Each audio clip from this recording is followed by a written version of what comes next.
Good evening, and hello to friends from different time zones. Welcome you all.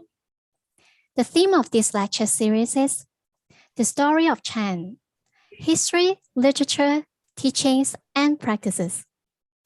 This lecture series is organized by the Hong Kong University Center of Buddhist Studies and sponsored by GS Charity Foundation. We are much glad to have invited Professor Mario Poceski, Professor of Buddhist Studies and Chinese Religions at the University of Florida, to be our guest speaker.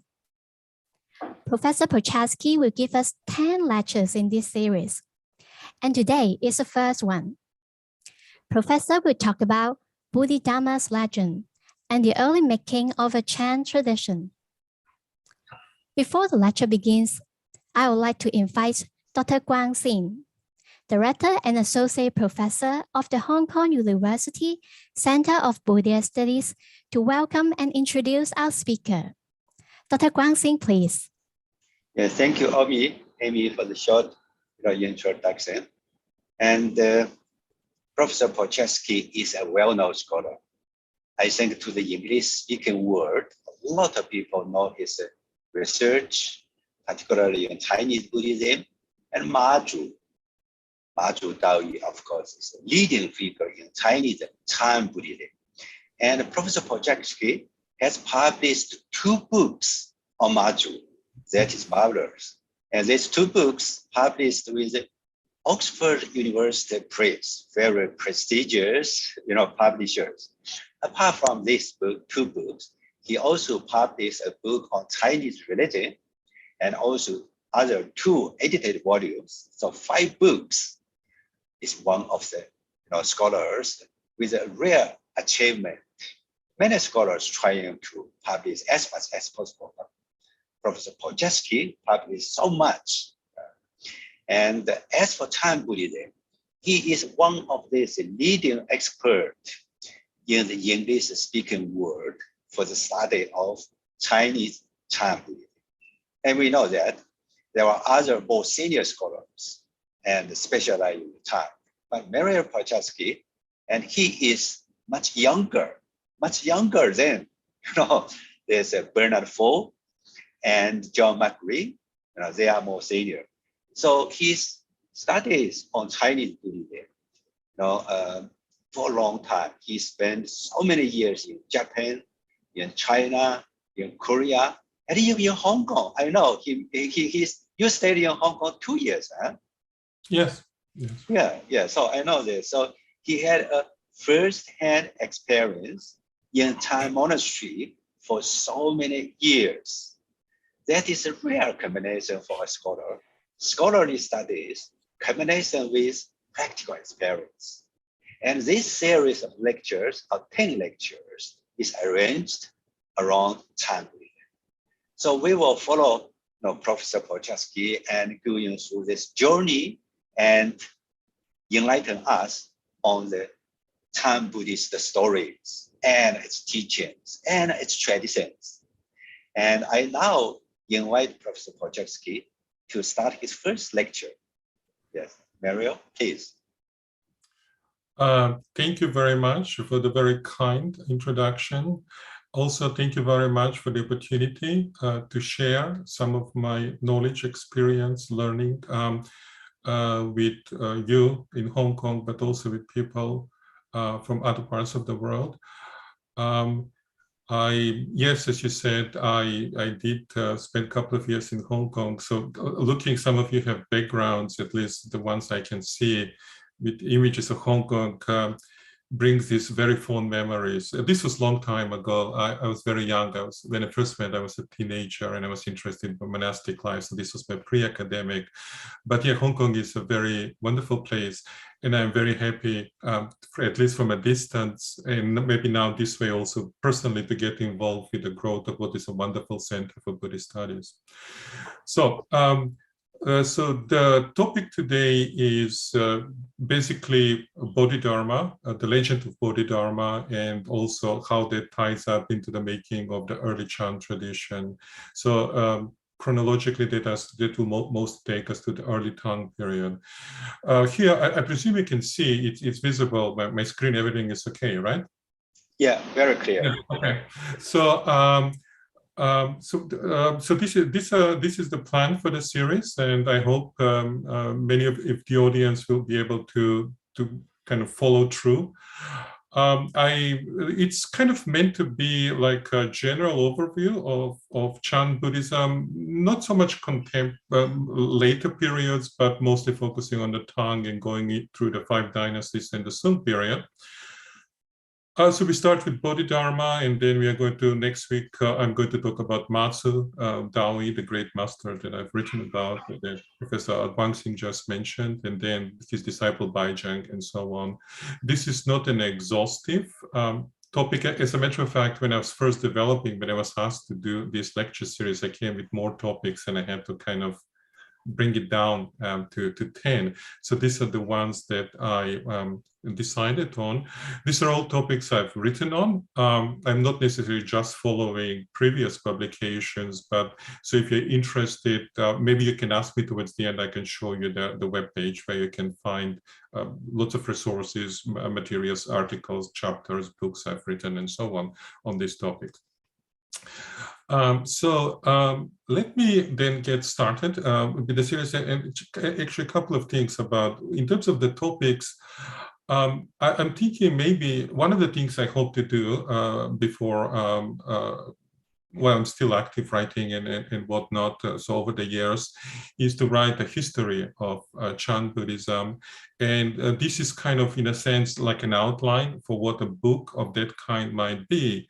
Right now, we kind of have several of those, but I think they can all, I mean, they have good qualities, but they can all be improved. Dumoulin's book was published in the 80s. It was written from an outdated sectarian perspective, even though there are lots of interesting materials. And then the other one, John McRae, I think is from 2003, which have some good points, but also I think there is room for improvement there. So and I would really also like to engage the audience. Maybe you feel free to engage me, to give me feedback, but also about the lectures in terms of, you know, when you develop a lecture like this, it's difficult to know exactly which way to pitch it, whether more academic, whether more general audience, and so on, because I really don't know. There are well over 100 people listening to this now, so I really don't know the backgrounds and so on. I usually try to tailor my lectures and my presentations, also my writings, in terms of what the particular audience might be. So I welcome feedback. So as the lecture progresses, I would like to respond to audience's needs, desires, concerns, and so on. So please feel free to contact me about that. Okay. And much of what I'm going to write, what I've written about, but also what I'm going to talk over the next 2+ months, it's about historical knowledge. It's about the development of Chan. It's about the teachings, about particular masters, traditions. We are going to talk about contemplative practices, about the situatedness of Chan within the larger Buddhist tradition as it developed in China. But I think this is important to know the tradition. It's fascinating story, I think, on its own merits. It's worthy of our attention. But also I understand that for many of you, and also for me, I mean, when I got started with this, I was not planning, you know, to make a living, to be a professor or anything like that. It's a personal interest. So what's the relevance of these teachings? And if your primary motivation is kind of desire to learn about Buddhism and to engage in it on a personal level, I also hope you can find that helpful. So whether you're academic, general audience, practitioner, because this is the tradition that still continues. It's a major tradition in Chinese Buddhism. Of course, the way Chinese Buddhism is constituted now is very different than some of the traditions, but at the same time, there is a sense of continuing a linkage of these different tradition, and of course, in terms of orthodoxy and common understanding, these are still the major figures that the ones I'm going to talk about. So I hope you can find also points of relevance to us, people living in a contemporary world. As a matter of fact, I think, from my perspective, at least, all of this is really relevant, both in terms of how we develop maybe not we, I'm not personally involved, but how you or others develop contemporary Buddhism, what are the ideals, what are the traditions, and so on. So having said that, let me tell you a little bit about a story. So once upon a time, tradition tells us, there was a monk. He was born from a kind of upper class family in India. And he joined monastic order, he practiced, and then at some point in his life, he decided to undertake a journey. The journey took him to faraway places. He moved east, and he came to what now we refer to as China. At that time, it was Nanbeijiao. China was divided into various dynasties, so there was no single kind of government ruling the whole territory, and of course the territory changes over a period. So he comes, and then legend tells him, because he's very, very special monk, he kind of has this kind of special abilities. According to some later version of the story, when he comes to the Yangtze River, he crosses the river by floating on a reed leaf, and this painting of Bodhidharma depicts that event. So whether there was a leaf reed or not, he crosses supposedly the Yangtze River and comes to China. And by this time, Buddhism, this is basically, we're talking about early 6th century. So Buddhism had been in China for half a millennium. And of course, there are many different traditions and monasteries all over the country, and there's rich artistic tradition and so on. So coming, this is a period when still you have monks from Central Asia and further afield coming into China. So this is not unusual, but there was something special about this monk, at least that's how the tradition, Chan tradition depicted, he was different. So he goes around China, and eventually he comes to the court of Emperor Wu of the Liang dynasty. Now, probably those of you who have studied Chinese Buddhism, you know about Emperor Wu. He's one of the, probably the most famous Buddhist monarchs in Chinese history. He is known as a great patron of Buddhism. And then he supposedly hears about this foreign monk coming, so he invites him at the imperial court. The Liang dynasty, by the way, it's one of the dynasties that was based in the south. So, and then there is this famous story recounted in much later sources that the emperor kind of have an audience with Bodhidharma, and the emperor is very pious himself. He supports monks, he performs Buddhist rituals, he himself takes the Bodhisattva precepts and so on. So he comes to he comes and he tells him Bodhidharma about all these wonderful things he have done for Buddhism, and he asks him, well, I have done this, I've built monasteries, sponsored ordination of monks and whatnot. And then, so how much merit have I earned from this? And Bodhidharma looks at him and says, no merit, Wu Kungta, right? The emperor is a little bit surprised, and this is not a very political, politically correct answer, or at least if you do fundraising, this is not a way you want to ingratiate yourself with potential donors and supporters. So no merit, and then the emperor is supposed to be puzzled and kind of taken aback. So he asks, well, so okay, then can you tell me something about the holy teaching of Buddhism? And then Bodhidharma supposedly looks at him and says, empty, without holiness. The emperor is even more at loss, and then he asks, so who is it then that is standing in front of me? Bodhidharma just says, I don't know, pusher. Okay, so this is the story. And then the emperor, so Bodhidharma is not somebody who wants to get supposedly big sponsors and kind of become famous or anything like that. He's really supposedly interested in transmitting the real teachings of Buddhism. So he moves up north. He moved to Songshan in Henan province. This is one of the great mountains. It's a mountain that has long history as a sacred mountain in China. It's one of the 5 mountains. So this is even before Buddhism came into. And he goes supposedly in a cave, and he just meditates for a very, very long time, according to some stories for 9 years. The practice that is mentioned is referred to as bhikwan or wall contemplation. So he meditates there. And then at some point, as Bodhidharma is meditating, and this is the painting you have there is kind of supposed to capture that.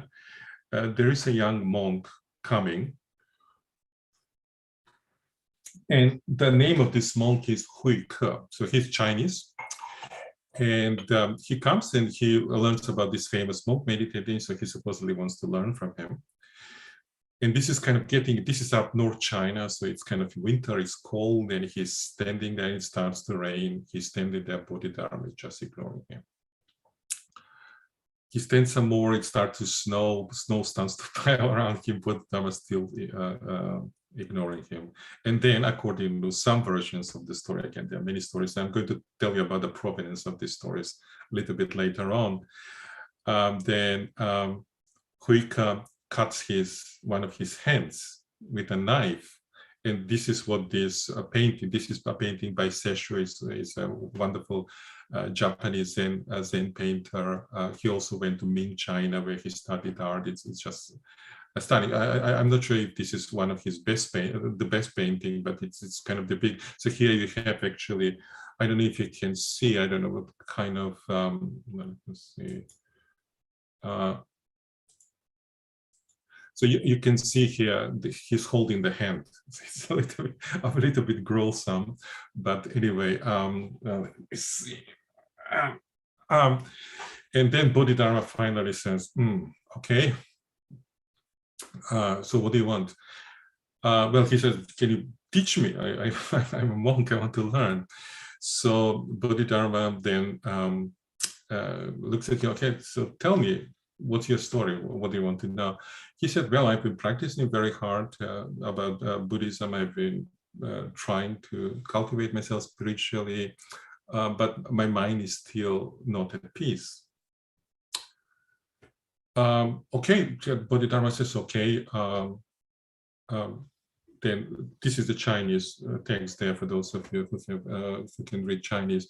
So, okay, bring me your mind and I will put it at peace. I will pacify it. And then kind of Hui Ke, kind of for a while, he remains silent and says, well, I've been looking for my mind, but I cannot find it. And then Bodhidharma says, well, there you go. I've pacified your mind.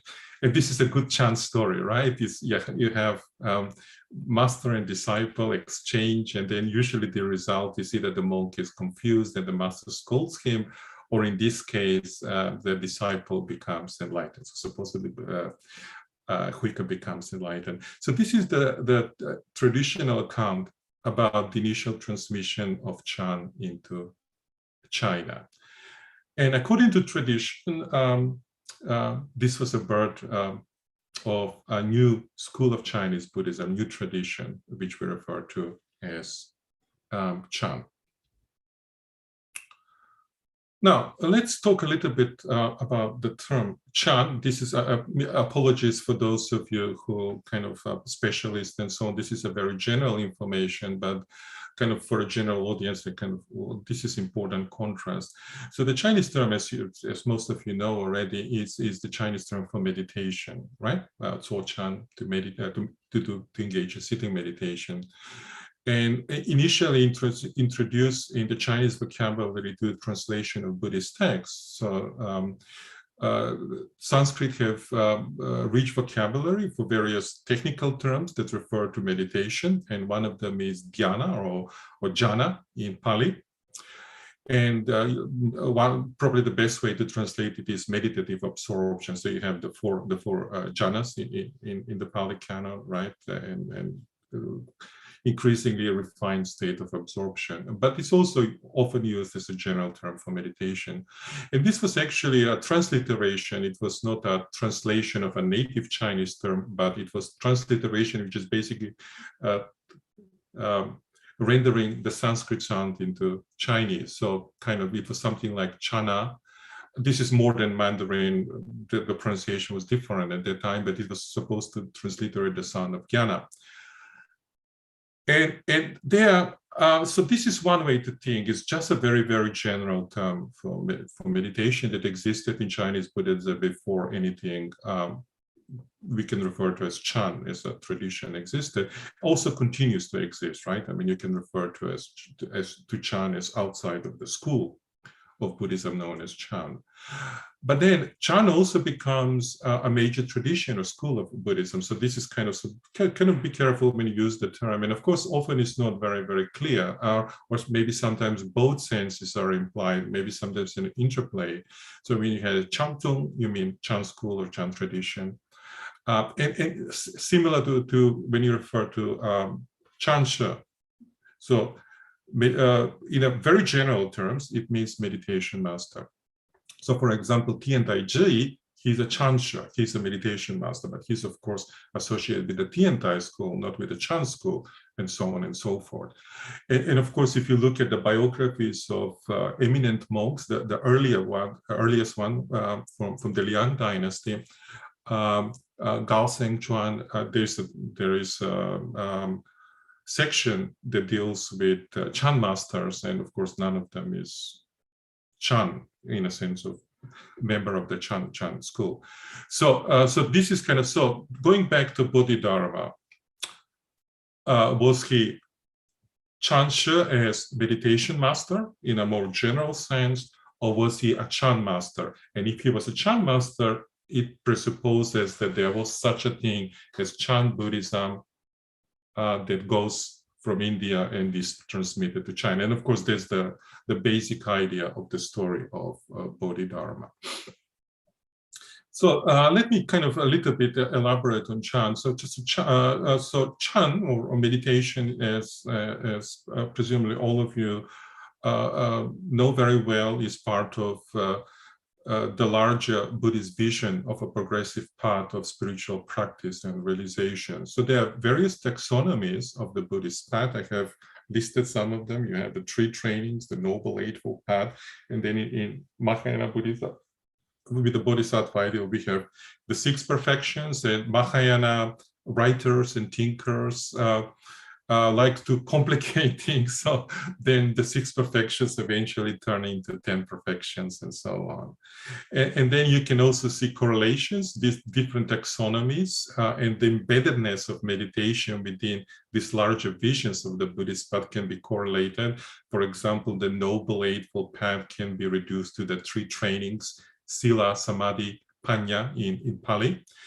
So within this scheme, right effort, right mindfulness, and right concentration are correlate to samadhi, and then right understanding and right thought correlate with wisdom. And of course, the relationship with meditation and wisdom is also very interesting and sometimes a little bit complicated. And maybe we can discuss that within the context of Chan. Is it Chan just meditation, or is it some kind of merging of meditation and wisdom? Okay, so if, and this is a big if Bodhidharma was Chan She in a sense of Chan master, not just meditation master, then his important link that connects an Indian tradition with a Chinese tradition. Namely, he is a link in a patriarchal lineage, a lineage of patriarch who supposedly transmits the essence of Chan Buddhism. And this is, of course, the traditional account of Chan history that most of you will be familiar with. And then, so this is the connection. So Bodhidharma is the marking point between India, again, talking in general terms, there was no India at the time, there was no China, but kind of using contemporary geographical designations between Indian Buddhism and Chinese Buddhism, but not just Buddhism in a general sense, but specific form of Buddhism, which referred to as Chan. And then as this story expands, especially as you find in later writings, in Chan records, then there is an expansion of this lineage, not just to Bodhidharma's teacher, but all the way back to the Buddha. there is the famous story of the flower sermon, which goes something along the historical Buddha, Shakyamuni Buddha, sitting there. This painting is supposed to capture that. Not the best painting, but it's nice to have some kind of illustration. So Buddha is supposed to do, so there are all these great monks surrounding the Buddha, and he's supposed to give a lecture, a sermon, and the Buddha, instead of talking, he brings a flower, raises a flower, and remains silent. And everybody is just surprised, like, what on earth is this? Except Mahakashyapa. I don't know if you can see my cursor here. So this is Mahakashyapa here. Mahakashyapa smiles. And then Buddha also looks at Mahakashyapa, and then he also smiles. And this supposedly is the initial transmission of Chan from Shakyamuni Buddha to Mahakashyapa. Mahakashyapa is one of his most senior and most respected disciples. And then the story goes that Mahakashyapa transmits to Ananda, and so on and so forth. I'm going to talk a little bit about those transmission histories later on. So these stories developed in the context of early Chan movement. And one way to look at it from a historical perspective is that this was a legitimizing strategy. You have this new movement appearing in China, right? And this kind of, initially it was in mountain monasteries, and I'm going to tell you about some of them soon. And it's a relatively marginal tradition at the very beginning, and also it's one of these kind of meditation groups and so on. So what's the source of authority? What's the source of difference? What's the differentiating factor between China and the rest of Buddhism? So this notion of Dharma transmission that goes back to the Buddha is that strategy that legitimizes Chan. Not only that it legitimizes Chan, and within Chinese Buddhism at the time, India is still perceived to be the source of true, original, authentic Buddhism, right? So this is important to have a connection. This is still a time when Indian monks are coming, when new scriptures are introduced and being translated and so on. So within the Chinese imagination at that time, India is still the land of the Buddha. And of course, if you want to have a stamp of authority, the highest source of authority in Buddhism is the Buddha himself. You cannot have better source of authority than the Buddha himself. So this notion of lineage basically connects Bodhidharma to the historical Buddha. So he's not just any monk coming, but he's somebody who represents this singular line of transmission. And this is, which is part of Buddhism, but it's a distinct part of Buddhism because unlike other traditions, which might explain the scriptures, you have wonderful philosophical tradition and so on, according to this Chan notion of history, he's transmitting the essence of Buddhism, which is none other than the Buddha's awakening under the Bodhi tree. So this is the claim that the Chan tradition came. And this becomes a very important part as Chan tradition develops in terms of developing its own identity as a distinct tradition, and also the ideology that supports this claim to both uniqueness and perhaps even superiority vis-a-vis other traditions of Chinese Buddhism. Now, how do we know about? So, what are some of the information? So, this is a text. I didn't want to cram too much on a slide. I don't know how big your screens are. I have a big screen here, but yeah. So, I will show you the translation in a moment. So, to give an insight, there are a number of texts actually from before the Tang, late Nan Beijiao, early Tang. That is to say, 6th, 7th, 8th century, going back to the early 9th century, that provide information about this lineage, because the notion of lineage is very neatly organized in terms of how it's understood today. Perhaps you have been in a monastery where the master of the monastery wants to claim for himself. I can tell you names of masters and monasteries if you're interested. They're orthodox. So this is still a tradition. And then you have a lineage: Shakyamuni, Mahakashyapananda, blah, blah, blah, Ashvagosha, Nagarjuna, Bodhidharma, Huika, Huineng, Matsu, and so on. And then, of course, leads to the master, contemporary master. So this is just one of the texts that provide information. This is a text I actually have written about. I've translated the whole text and have analyzed it. Bo Jui, or Bai Jui, if you prefer, it needs no special introduction. He's one of the most famous Tang Dynasty poet, or really the most famous Chinese poets, period, of all time. So as many of you know, he was very much interested in Buddhism. He was engaged with Buddhist practice, and also he was particularly interested in Chan Buddhism, which was kind of coming to flourish during his life. The painting there is, which is of course much later painting, but is of him encountering this monk bird nest.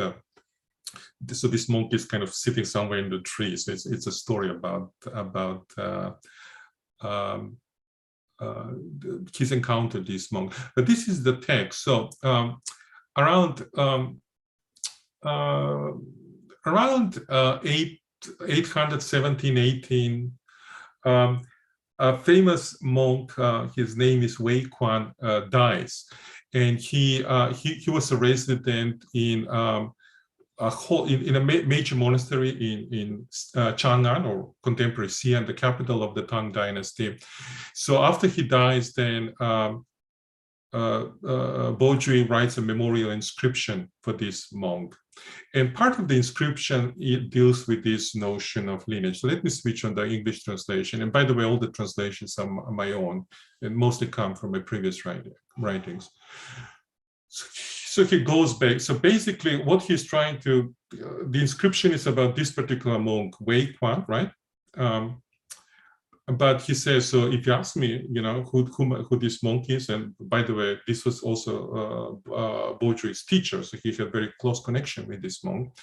So he says, if you ask me about his teachings, well, the story goes back to Shakyamuni. So Shakyamuni, when he was about to pass into nirvana, he handed over the secret seal of the true teaching to Mahakashyapa, and then Ashvagosha. Ashvagosha is this famous poet, but in Chinese Buddhism, he's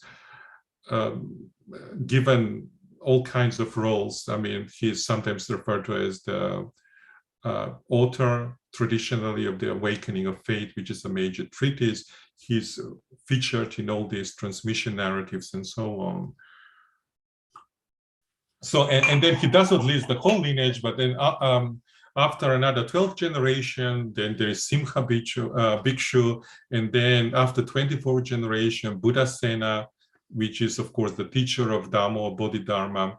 And then going back to the story I told you, Bodhidharma passes it to Huika, Huika to Sengcan, Sengcan to Daoxin, Hongren, and then goes to Huineng, the famous sixth patriarch, right? And then Huineng goes to Huairang, and then goes to Daoyi or Matsu, and Matsu was the teacher of Wei Quan. So basically, this was the teacher of our teacher, that is to say Wei Quan. So this is the source of his teaching. You can say this is his spiritual lineage, right? All right. So what is the source of this kind of idea of lineage, especially the ones going back to China? Well, actually, there are a bunch of things. We know about the development of this notion of lineage because there are various writings that still survive, where we find different versions of lineages. Some are ostensibly Chan lineages. By the way, my screen is freezing for some. Can I still be heard and seen?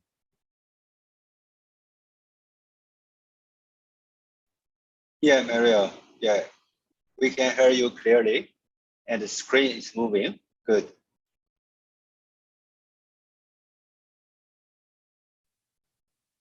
Oh.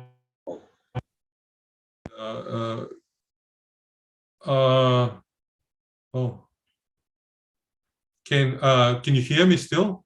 Yeah, we can hear you, but we can't see you now. But we can hear you. Yeah.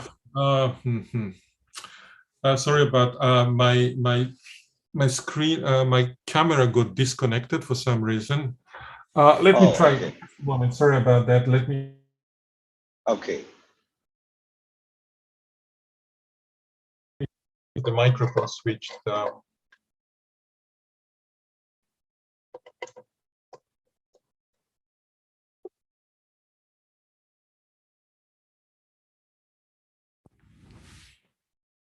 Okay. Oh,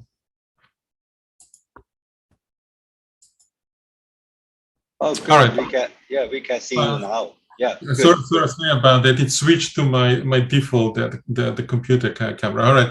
So going back to these sources, various sources. So there are a bunch of texts, and I don't want to bother you with too much historical detail here, but there are a bunch of texts that have different versions. So this kind of notion of lineage of patriarchs, of which Bodhidharma is a crucial member, it was kind of percolating. So basically what was happening was there are different texts, some of them nothing to do with Chan Buddhism, with just names, lists of names and so on. And then they are combined, and there's a long period. Actually, this goes for quite a long period of time. So Bojui's inscription from the early 9th century, it's still part of this developing process of figuring out this notion of lineage.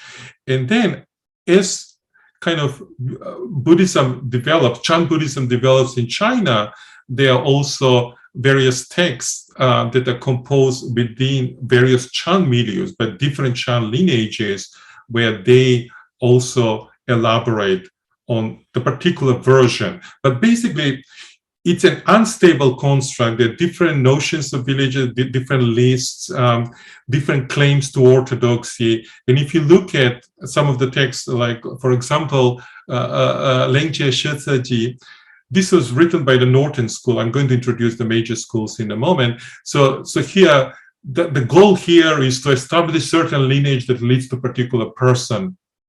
In this case, the teacher of the monk who compiled.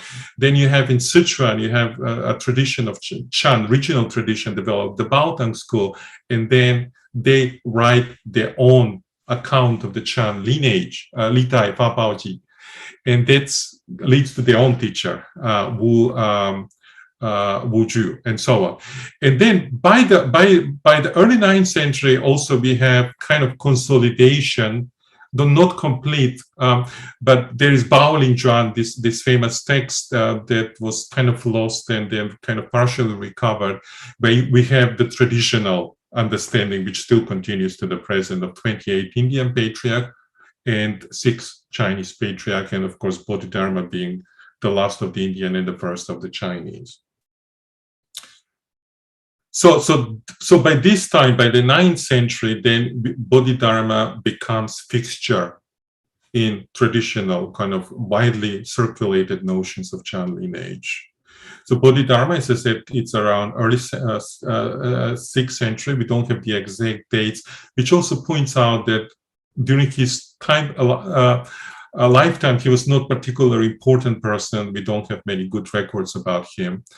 And then we have Huike, Sengcan, Daoxing, Hongren, Huineng. These are the 6 patriarchs that everybody knows. And this is also what is reflected in both Baolin Zhuan and Bojui's story. All right.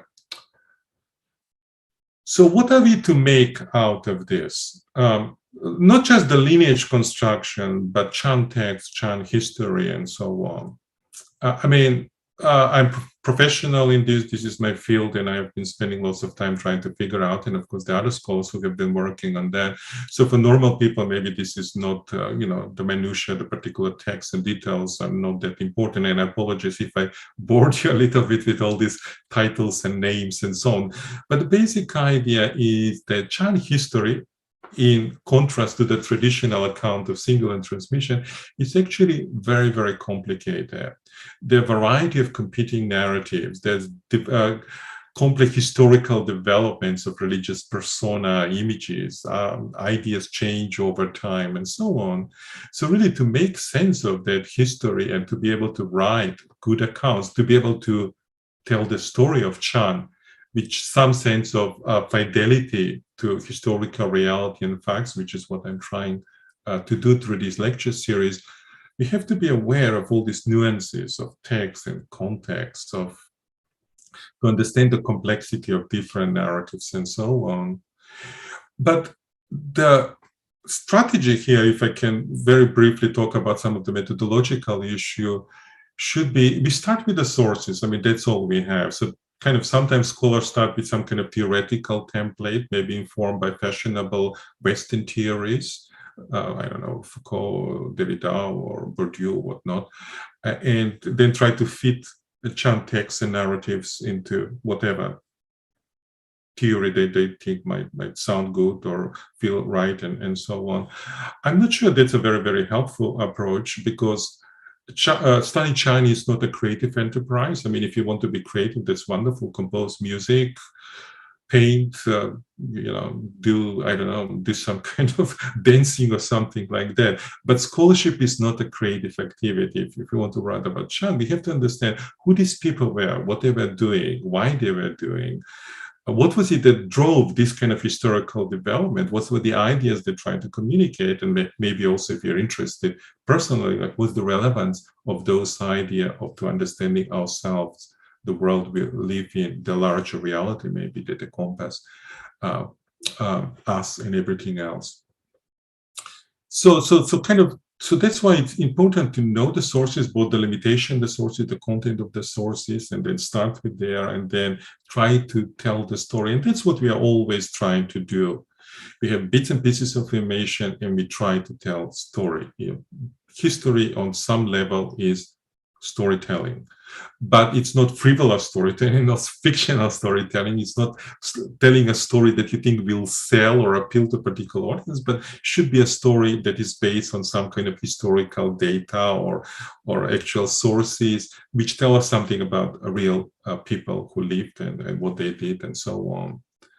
And as we engage in this process, whether we are scholars, but also whether we are practitioner who situate ourselves within this tradition, that is to say, whether we have insider or outsider perspective vis-a-vis Chan and Buddhism, or maybe some kind of combination of both, we also have to be aware of our own subjective biases, unstated agenda. Why do we do this? If you're a scholar, why do you study? I mean, people study for a variety of reasons. We are complicated, but scholars function within certain universe of academic institutions with their own rules, engagements,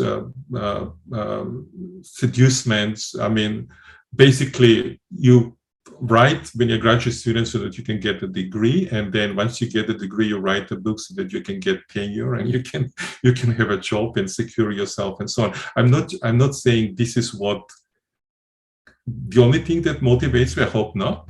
But there are all these practical considerations. So you have a product to sell, which is yourself, your own scholarship. And then you have an audience, which is maybe academic peers or general audience. And so what's our agenda? So to be a little bit clear, or if you're a contemporary master and then you have try to present yourself as authentic Chan master or something like that. So you put this kind of lineage in your temple, right? So what's the agenda there? I mean, in terms of promoting this lineage and the stories and the narratives, how much is, about your own stature and your own position, in tradition. Again, I'm not saying you shouldn't be doing scholarship or you shouldn't be contemporary Chan master, but kind of to have this kind of self-awareness of what we are doing and why we are doing, why we're also studying Chan. I mean, is it because to fulfill the Bodhisattva's vows and save all beings, or is it because of some kind of personal fixation for self-aggrandizement or self-improvement, or maybe some combination, and so on? So if you look at Chan history, it's really a series of interpretive distortions. This is like a looking glass. This is kind of magnifying glass, but basically we have a series of magnifying glasses. We always, to introduce some ideas from Yogacara, we always look reality through the to the lenses of our own subjectivity, right? So kind of we are always stuck within our own time, within our own mind, within our own suppositions and so on. And then we look, and then we use various sources. So really, when we try to go back to Bodhidharma, we have all these interpretive distortions in terms of our own situatedness, in terms of the sources we use, going back to Japanese sectarian scholarship, going back to Sung Dynasty, reconfigurations of Chan, all these different texts and so on and so forth. So where is Bodhidharma, to go back to him fitting into this?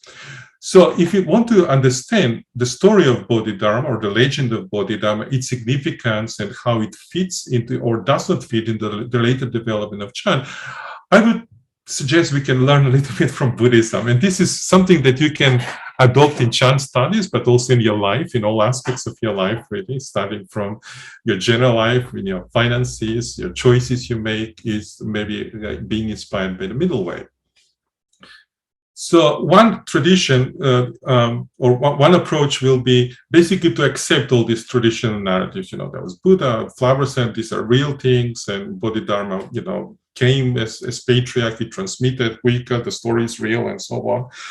And really not to be aware of all these interpretive distortions that are introduced in various texts and historical narratives. And I like, when you distort things, I'm not necessarily saying there's something wrong with it. I mean, the stories might not be true, but if the story inspires people a certain way, makes them behave a certain way, it kind of assumes certain truth. So even if the story of Bodhidharma in Huika is not a true historical fact, it's still important for the tradition, for understanding the tradition, because it inspires people, it was part of the historical memory and so on. So this will be one approach, sectarian approach, to read this text and to understand the tradition, to narrow sectarian point of view where we accept traditions, historical narratives, and so on, and you think the text really tells you the real story, and the traditional interpretation of your own particular sectarian tradition are true, and so on.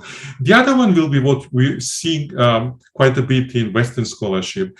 This kind of one-sided readings try to fit Chan narratives into kind of certain theoretical templates, or create certain narratives that maybe appeal to contemporary audience, or maybe fulfill our own needs, desires, promotion, publications, whatnot. Maybe overly cynical deconstructions of Chan teachings, where basically in contrast to this kind of overly celebratory acceptance of these traditional narratives within Buddhist circles, then you have kind of exposition of fabrications, of falsehoods, of greed, and so on. It kind of, so Buddhism is reduced to something that is not as noble or as holy. So to find out some kind of balance between these two, so we don't just blindly follow received traditions and read uncritically various textual sources, but kind of also we don't throw the baby with the, no, yeah, throw the baby with the bathwater, right? That's the expression. So which brings us back to Bodhidharma. Okay, so who was Bodhidharma? What was he?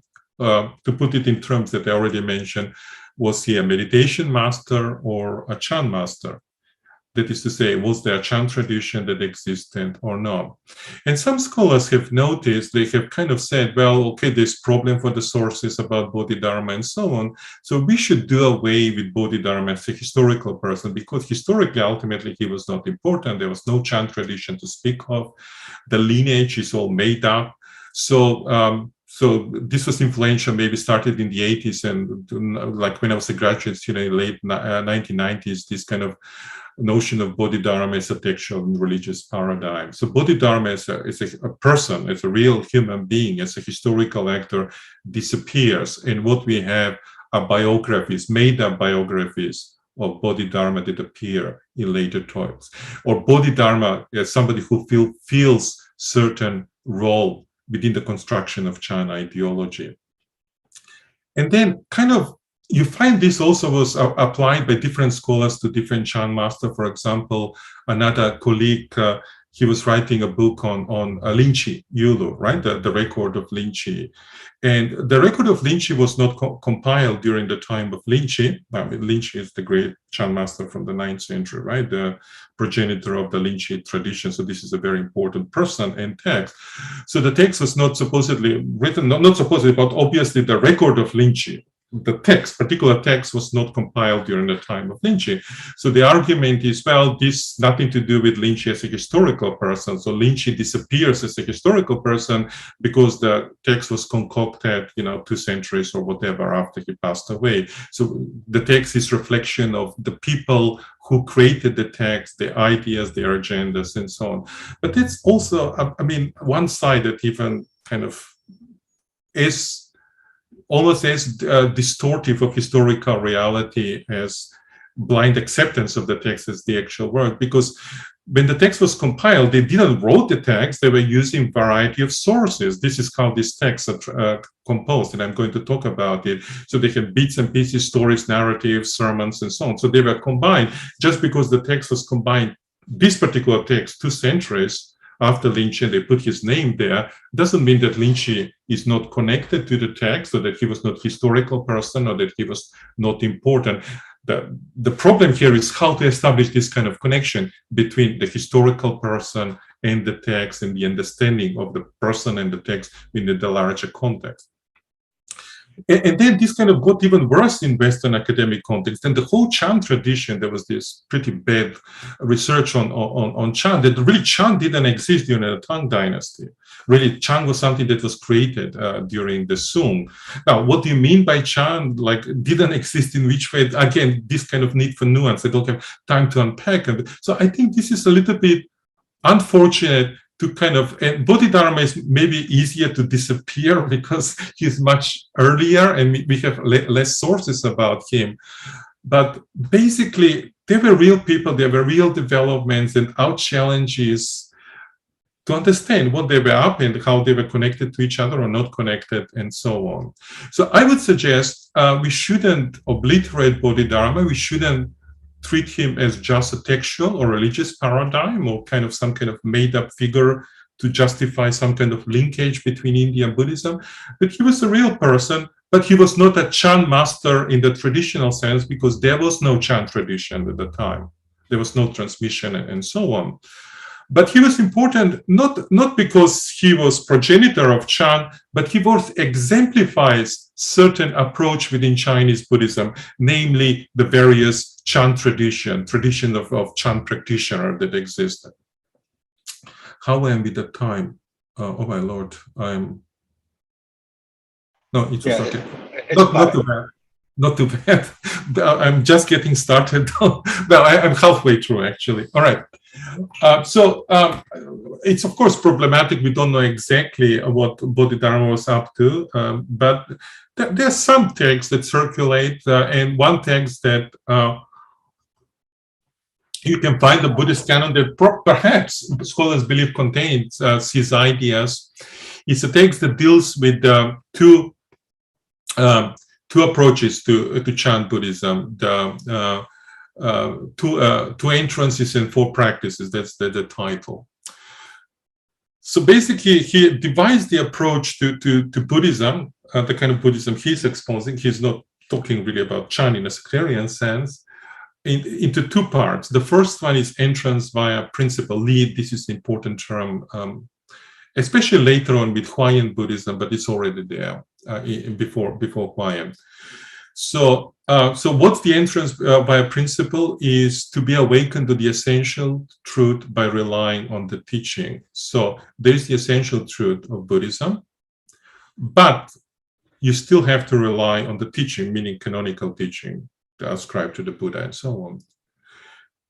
And what's this essential truth? And this goes back to deep faith that all living beings, all of us, possess the same true nature, which is, of course, not, I can add a commentary here, is the Buddha nature.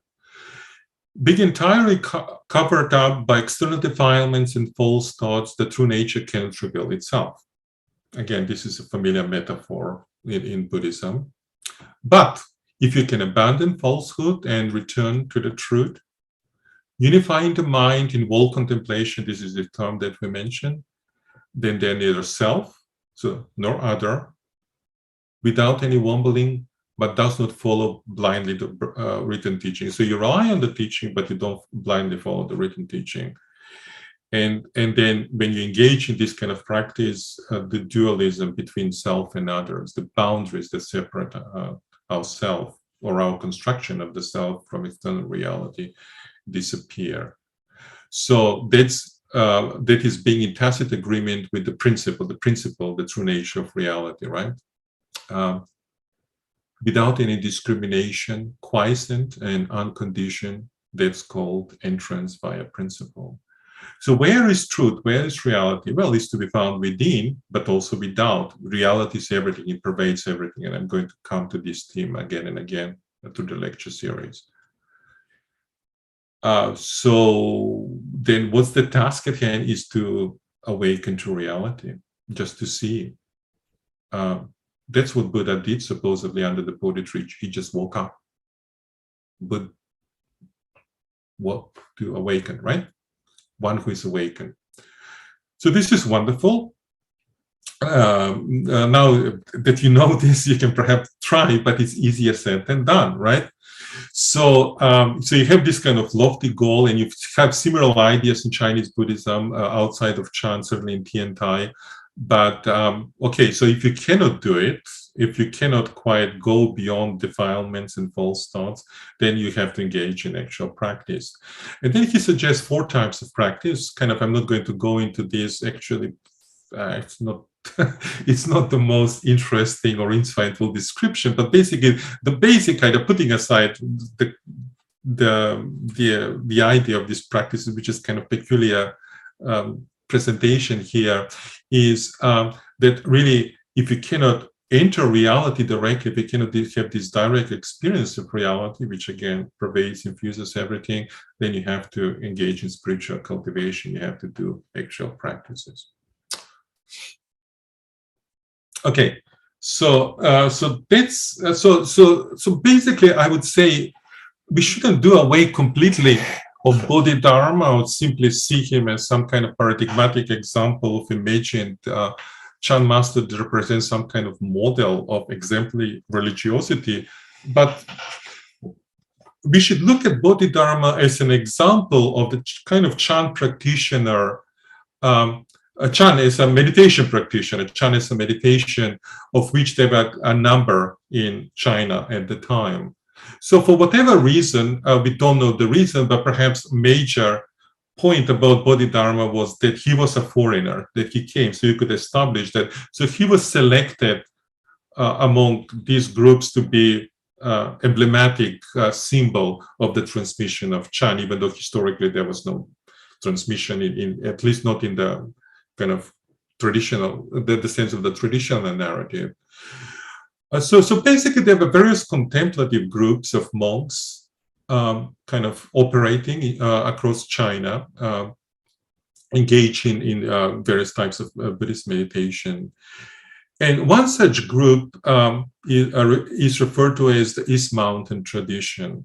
This was in a mountain in Hubei province. I'm going to show you actually some images in a moment. So these were 2 communities of a master and disciple. The master was Daoxin, and the disciples of Hongren. And of course, you all know Hongren from the famous story of the verse competition between Huineng and Shenxue that appear in the platform scripture later on.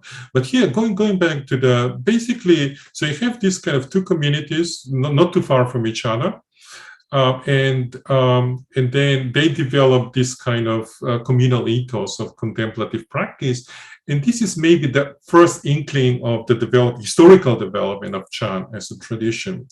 Now, if you look at, I don't have much time to go over too many details, but basically here you can see the connection, like how you situate and relate Chan to the rest of Buddhism. So if you look at their ideas as preserved in certain sources, there is reliance on canonical models. evocation of scriptural authority and so on.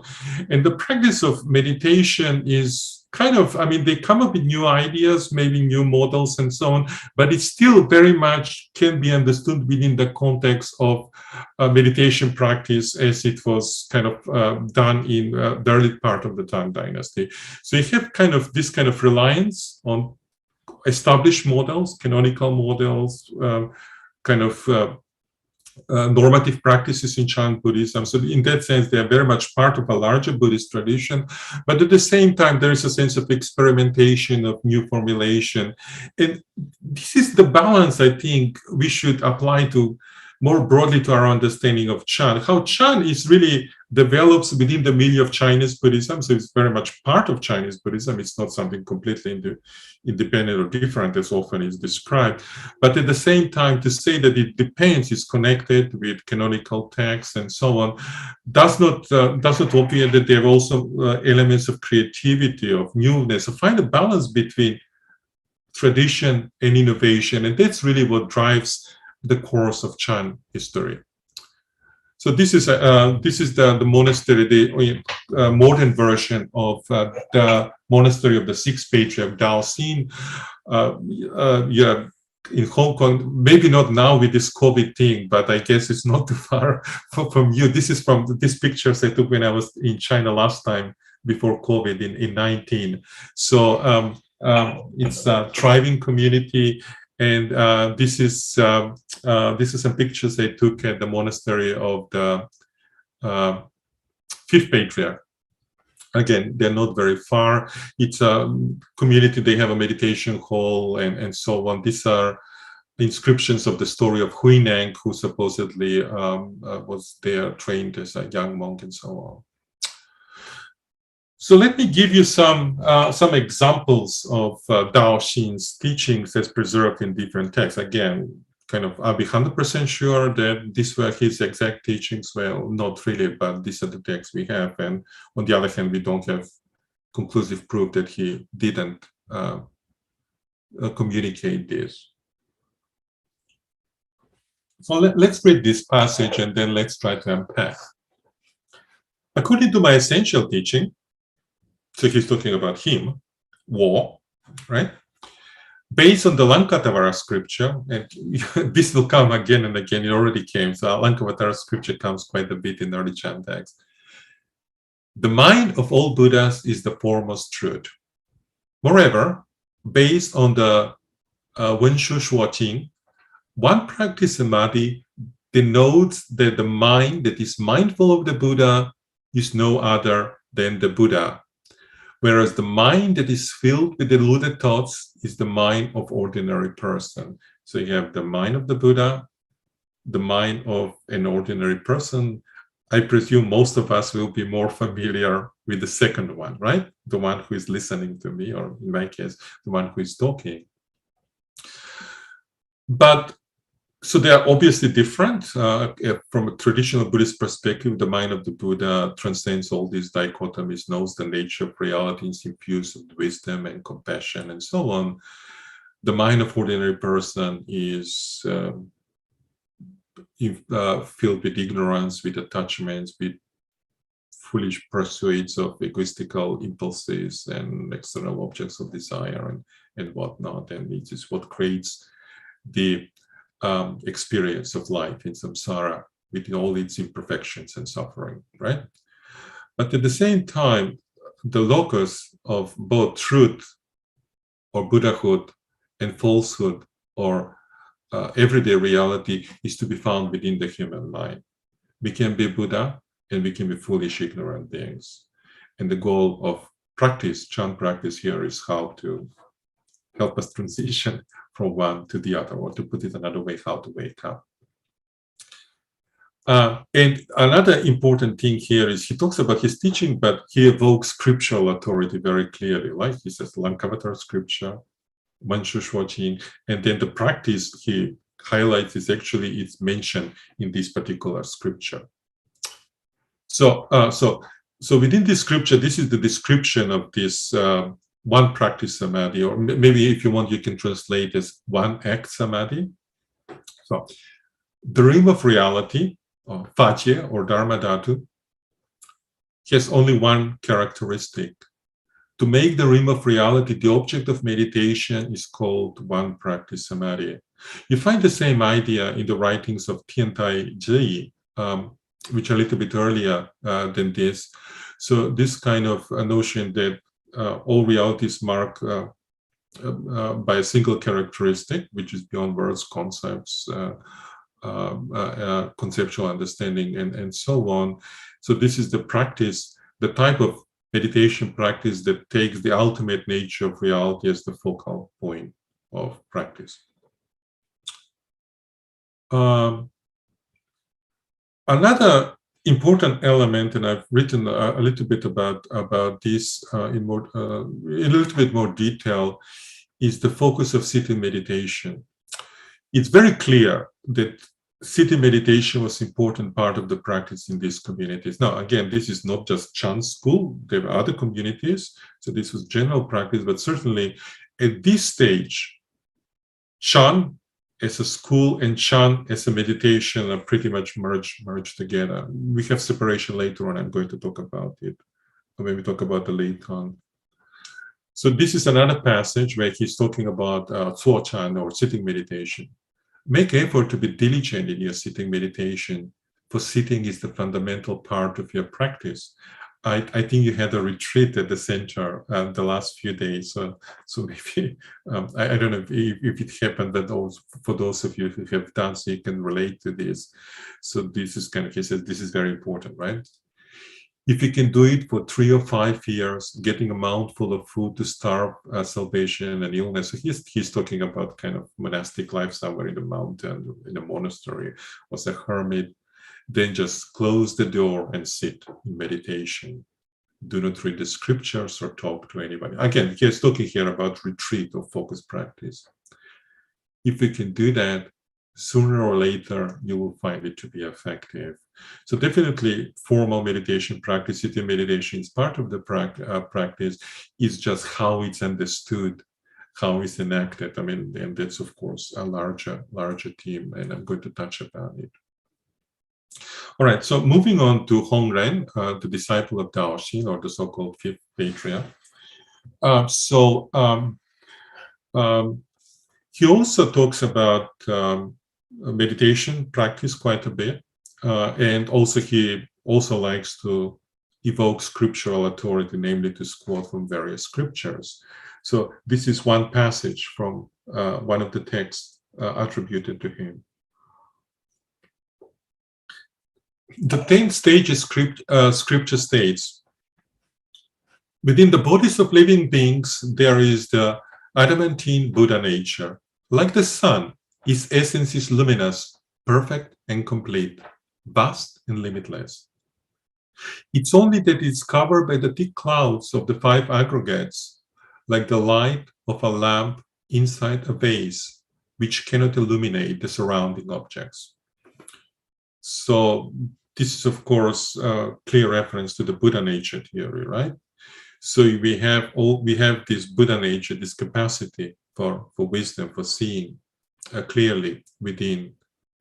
It's there, but it's covered. It's covered by what? By the 5 aggregates, the 5 skandhas, right? Which are rupa, the material, and then you have four mental skandhas that go to chitta, to consciousness, right? Sorry, not chitta, vijnana. So basically, there's the potential for knowing and undifferentiating illumination and wisdom within, somewhere within the mind, but it's covered with all this other stuff we identify with.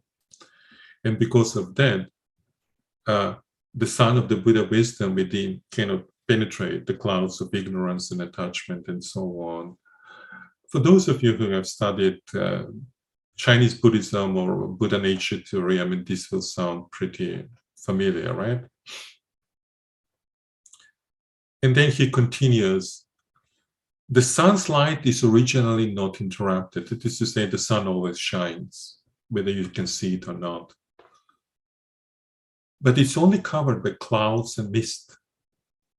The pure nature of all living beings is also like that. It's only covered by the thick clouds of entrapment by external objects, false thinking, affliction, and various views. However, if one can steadfastly guard the mind, and this is a key term, guard the mind, not giving rise to false thinking, then the truth of nirvana will naturally manifest itself. Therefore, you should know that your own mind is fundamentally pure. So here, basically, this is based on certain theoretical suppositions or article of faith that we have this pure undifferentiating awareness within us, that is to say the Buddha nature. Of course, if that's not the case, then the whole system collapses. But from within his perspective, this is the idea of basically the practice is guarding this mind, that is to say, not creating, not attaching, not creating false thoughts, not creating false attachments, not engaging dualistic thinking, but pushing that aside and going to the true nature of the mind. And if you need inspiration of sunsets and so on, please come to Florida. This is a picture I took a few weeks ago when I was in Panama City at the beach. Not the beach for swimming, it was like a park or something like that. Okay, moving on from Florida to ancient China. So here we can see kind of evocation of a major Mahayana doctrine, namely the Buddha nature doctrine and its inclusion in Chan. Now, the Buddha nature doctrine, which is closely related to Tathagata Garbha doctrine, actually, usually they are kind of in Chinese Buddhism used almost synonymously. It originally develops in India, but it's really kind of something that develops relatively late. It's a full-blown theory, and it occupies relatively marginal position. And then kind of these texts and traditions and ideas are introduced into China and filter in. And perhaps you can say the 6th century is a crucial period for the introduction of these kind of ideas. And as you look at the writings of Hongren and later masters, we can see this kind of cooperation of the Buddha nature doctrine within Chan discourse about the nature of reality and about the path of practice. Now, what exactly is the Buddha nature? Well, that's a big topic that can be a whole lecture or even lecture series. But kind of the different interpretations, and you can kind of, to simplify, say the essentialist interpretations of Buddha nature as being that is something real that exists within each and every person. It's a form of awareness. It's a form of not just experience, but it's a core that makes us who we are. Now, the problem with this essentialist interpretation, which you can find in a variety of texts, including Nie Ban Ching or the Nirvana scripture, is that it contradicts some basic Buddhist doctrines. It's difficult to tell you with the Buddhist doctrine of no self. Certainly kind of within the Madhyamika context of shunyata and conditional origination, pratitya samuppada, it's difficult to reconcile because it introduces a notion of Atman-like essence, which of course from the perspective of early Buddhism is anathema, we are told. So this is kind of, so when you say Chan seen, to see the nature implies that there is something to be seen. But there are other interpretations of Buddha nature, and I think we will come to both. You can find both within Chan.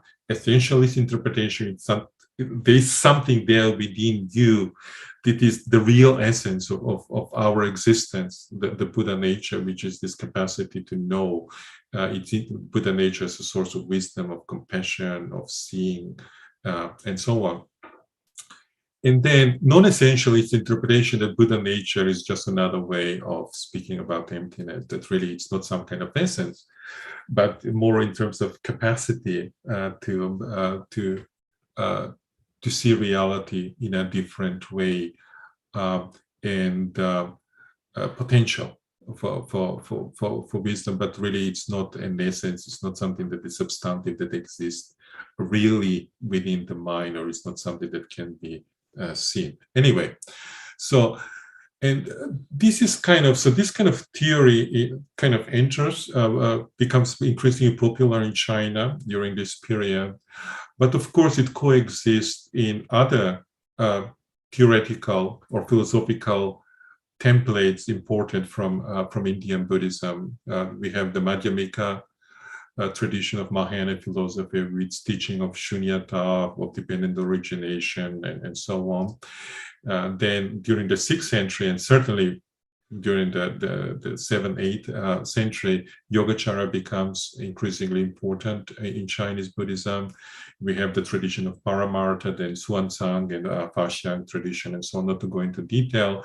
So this is exploration of the nature of consciousness, exploration of the nature of reality has been not something that exists outside of the mind. That is to say, our perception of reality is just representation that is based on our karmic seeds that they implanted in the Alavijnana, the 8 consciousnesses. So there's a theory of consciousness, and then also mapping of spiritual path of practice, which leads to this kind of cognitive restructuring, so that the mind of ordinary human beings, which misrepresents reality, takes reality to be something there that exists, real phenomena reality out there, a gradual process of transformation to contemplative practice and philosophical reflection into a transformation of human consciousness into Buddha wisdom, and that is to say, seeing truth and reality as a Buddha will see it. And then, so then you have this layer of in addition to that, then you have the Tathagata Garbha, it's kind of essence of Buddhahood within every person. So all these different traditions coexist. I mean, you have the canonical text being translated into Chinese, and then you have native Chinese tradition, for example, Zhongguan or Madhyamika, you have Jizang and the Sanlun tradition, also Tiantai to a large degree, and so on.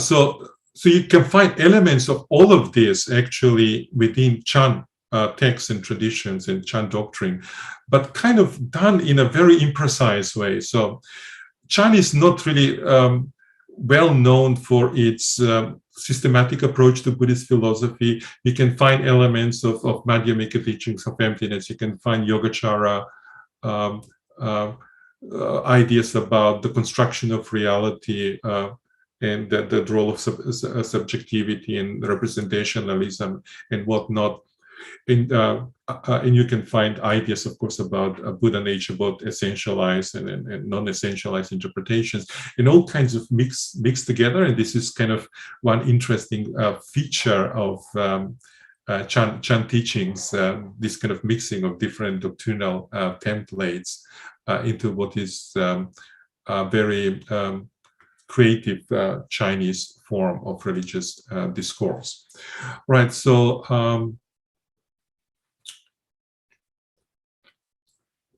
so that's a little bit about, so I spoke about Bodhidharma, kind of as an example of meditation master or practitioner in early 6th century, the development of the East Mountain tradition,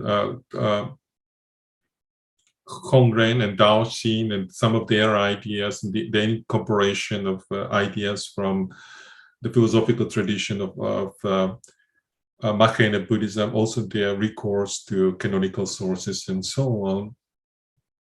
So these are some of the earliest, so kind of with East Mountain tradition, I guess we can talk about sort of kind of Chan tradition, like Chanzong. And then that's kind of connected somehow to Bodhidharma, even though there's no direct connection. And of course, Bodhidharma becomes emblematic for this kind of connection with India. But in contrast to the traditional narrative about singular line of transmission, if you look at Chan Buddhism during the early part of the Tang Dynasty, that is to say, during the late 7th and into actually just 7th, 8th, early 9th century, there was no such thing as a singular line of transmission, as some of these texts try to point.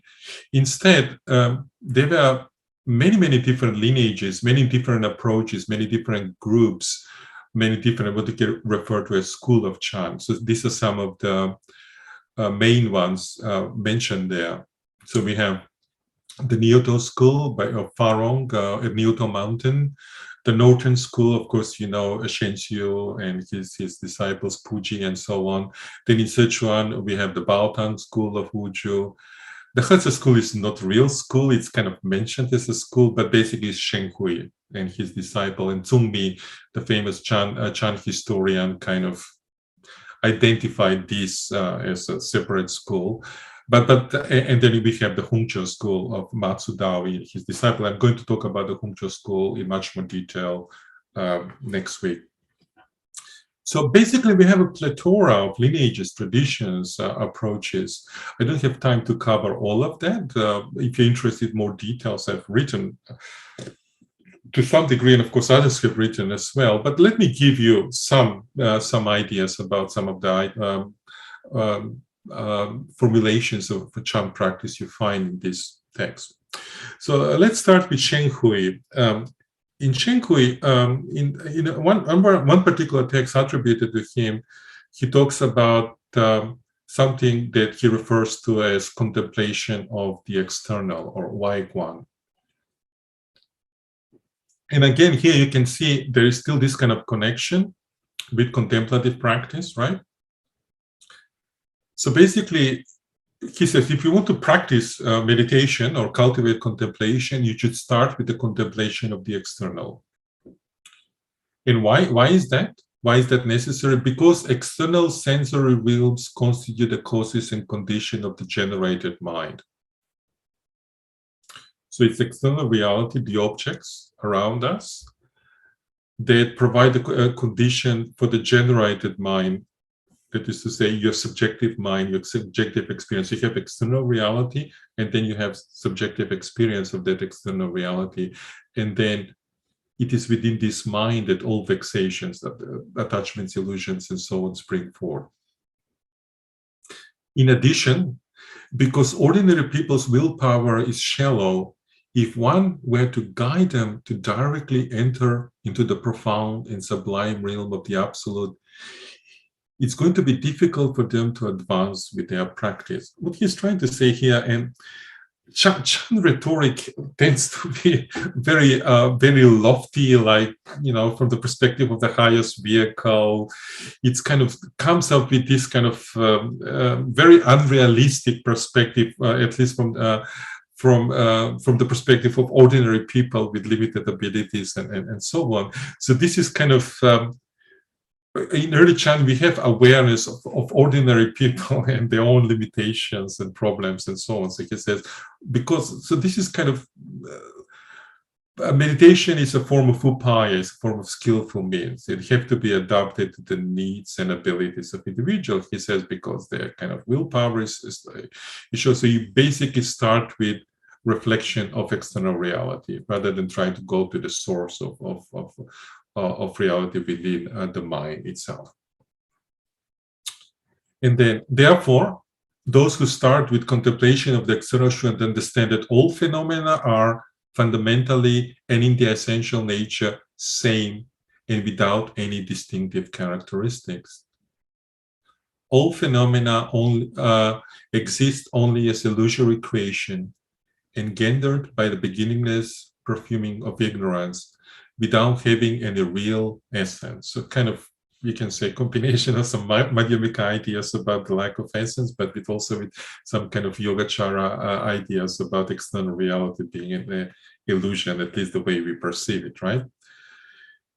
Since all phenomena are the same and like illusory creation, in principle, their origin cannot be described in terms of existence and non-existence, birth and death, positive and negative, long and short. They're only like illusions engendered by beginningless ignorance. So this is kind of observing external phenomena and observing them as being empty of self-nature, created by the mind and so on, be perfumed by ignorance and so on. So this is kind of one way to approach it. Here you can see how you can find resonances or elements of different philosophical models kind of shaping his interpretation of particular type of contemplative practice. Now, another example, this is from the Newton school, comes from Treatise of No Mind, or Wu Xin Lun. So the Newton school, one of the things you find in some Chan texts, especially in the writings of Tsungmi, what Tsungmi is doing in his exposition of different Chan tradition is he lists the various traditions and he lists the main systems of Mahayana philosophy, and he tries to correlate. His correlation are problematic, to put it the least, and are kind of, it's complicated, and there's some kind of personal agenda he's following. So, for example, for him, Newton school is Madhyamika, which is kind of maybe okay. A Northern school, which from his perspective is not very good, is Yogacara, which from his perspective is also not very good. So it's kind of lower. So you have this kind of almost like a taxonomy. So you have a taxonomy, or panjiao, what is referred to. This is very important in medieval Chinese Buddhism, is the ranking, the organization of different traditions of Buddhism.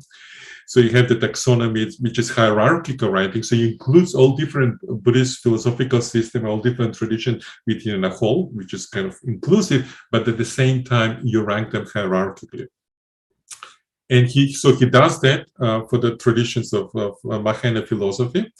And then he comes with the Chan schools, and then he correlates. But in that sense, he also ranks the Chan schools, following the hierarchy from the taxonomy of doctrinal system of Mahayana. And as you can imagine, the tradition that he identifies with happens to be at the top. I mean, this is very typical of these schemes, whether it's the Huayan skill, Huayan comes at the top, the Tiantai skill, Tiantai's understanding of Buddhism comes at the top, and so on. But indeed, Newton, it's kind of represents an effort within certain Chan communities to seriously engage with middle way philosophy and apply that to contemplative practice. So it goes something like this. So this is just a passage I just want to share with you. You should only look carefully and inquisitively. What kind of appearance does the mind have? If there is a mind that can be apprehended, is it really the mind, or is it not the mind? Can it perchance be located within, outside, or in the middle? In this way, after inquiring in these three locations, one's search for the mind is unsuccessful and leads to nothing whatsoever. This kind of resonates with Bodhidharma and Huika, right? I've been looking for the mind, I cannot find the mind.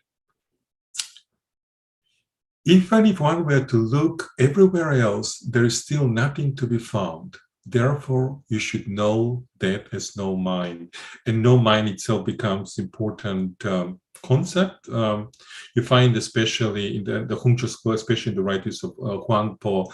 But basically, in contrast to the earlier understanding of the mind as the locus of the Buddha nature, this kind of capacity for undifferentiating awareness that involves direct insight into the nature of reality and so on. She says, if you look for the mind, there is no mind to be found. So here it's not so much trying to basically uncover certain essence within the mind by peeling layers of illusion and attachment and misperception of reality and so on, and then comes at this core, which is the Buddha nature, but is looking, observing external reality internally and so on, and realizing that everything is empty of self-nature. That is to say, there is no substantive mind to be found. There is no essence that we can go back to, that we can perceive. So this is kind of, I don't have too much time to go. I mean, there's obviously much more to be said about all of this, but this is kind of to give you a little bit idea about the early origins and some of the issues and problems and some of the ideas that kind of shaped the development of the early Chan tradition. And then during the next 11 lectures, I'm going to kind of go into more detail about some later traditions, teachings, texts, practices, and so on. So the emergence of Chan was a gradual process. It unfolded over several centuries, but it was not a radical departure from what existed in Chinese, but it was new. There were new elements, there were new perspectives, maybe even paradigm shifts up to a point.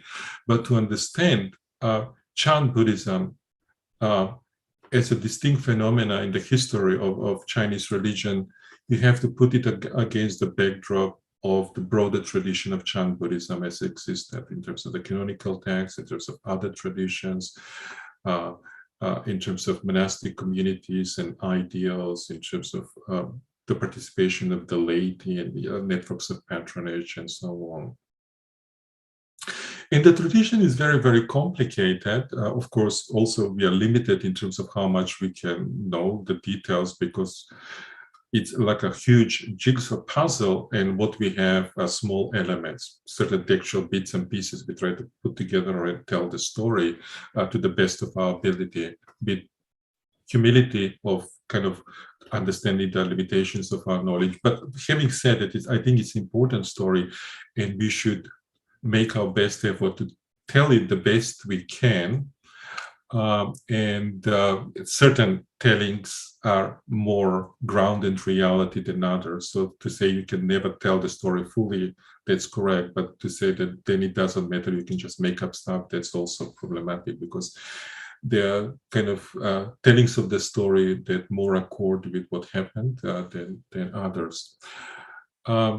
And within that context, we have this kind of intersections of history, legend, mythology, right? About the Bodhidharma legend, and the other legends develop about the lineage of Petra, about the Buddha, about the previous Buddhas. Actually, in Chan Chronicles, then this transmission, then it's traced to the historical Buddha Shakyamuni, but actually then try to trace it to the 7 mythical Buddhas in antiquity. So basically, this transmission of the essence of enlightenment have been going on. It's not restricted to particular time and places, unfolding in time. And within that context, spiritual lineage was emerged as an important marker of authority and orthodoxy. But the conception of lineage was kind of like the way we understand lineage now, and to read that to the Sung dynasty and certainly to the Tang dynasty and before, is very problematic. So we also have to understand how lineage was actually understood, and also the importance of lineage as an identifier or as a bedrock of certain communal or spiritual identity. And then within the context of that, we have this kind of profusion of genealogical narratives. But why genealogy becomes important in Chan, and some people have written about this, because a genealogical understanding of individuals plays within certain familial structure and within the larger unfolding of history was very important in Tang Dynasty China, right? This kind of, I mean, even now, some of you might be doing family genealogy. So what's our ancestry? What's our history? And so on. So we have this kind of profusion of genealogical narratives and texts that write about this. But one of the points that I would like to leave you with is that, in contrast to this kind of solid, restrictive notion of Chan history unfolding by singular line of transmission, that really the early Chan movement was very heterogeneous. There were various traditions, there were various perspectives, there were practices, there was creativity, there was experimentation. There were different engagements with, basically you have the building blocks are the texts, the traditions, the practices that already inherited. So within the Chan context, there's selective positioning. Certain practices are highlighted, others ignore. Certain texts are highlighted, used as benchmarks of orthodoxy, like the Lankavatara, but they interpreted maybe particular ways and so on.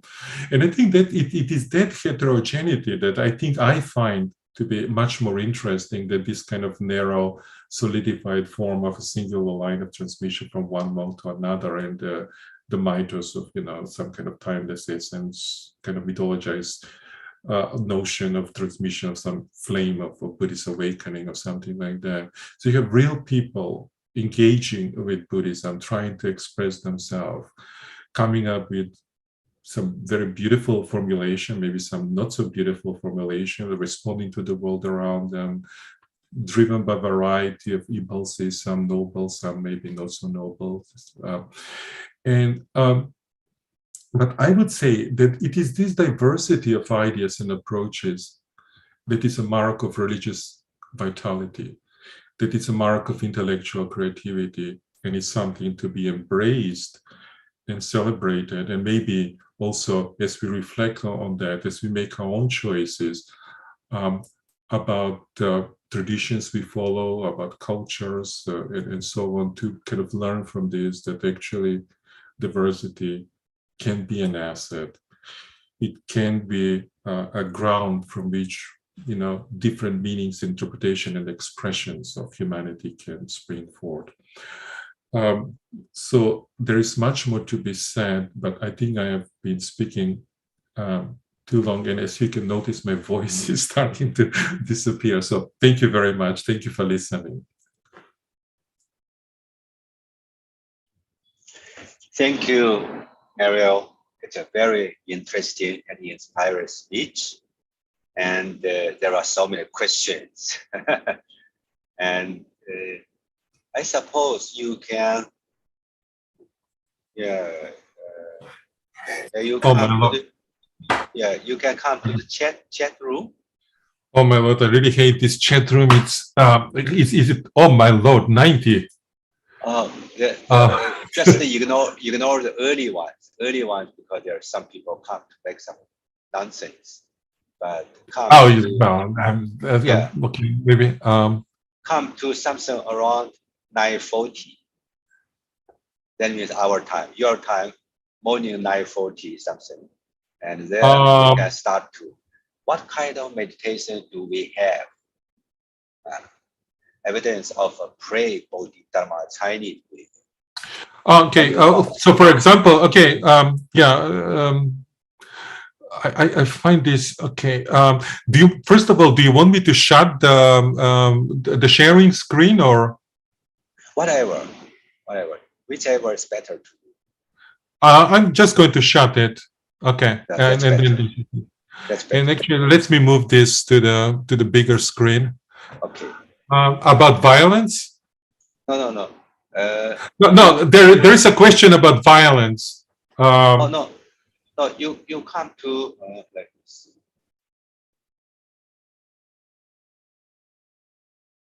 It's a chat room.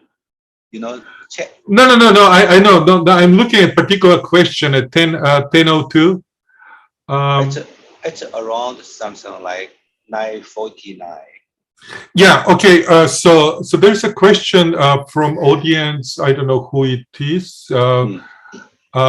Hello, Professor Poceski. Thank you for why we have seen the story of Bodhidharma and Huika and many Chan narratives obsessed about violence. Okay, good. Okay. So let me answer that.